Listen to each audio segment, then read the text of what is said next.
আসসালামু আলাইকুম দর্শক। এই সে একটি গ্রাম। দেখেন গ্রাম কত সুন্দর দেখতে। গ্রামের মধ্যে কৃষি করে এই সাইডে রাস্তার সাইডে গাছ। গ্রাম আসলে অনেক সুন্দর একটা গ্রাম। গ্রামের এখন ধান কাটা শুরু হয়েছে, প্রায় শেষের পথে ধান কাটা।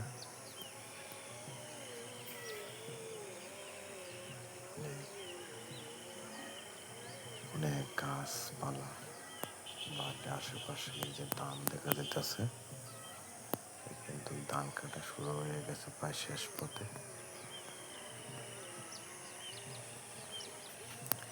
কত সুন্দর লাগতেছে গ্রামটা দেখতে। কিছু কিছু ধান কাটা বাড়ি এখন আছে।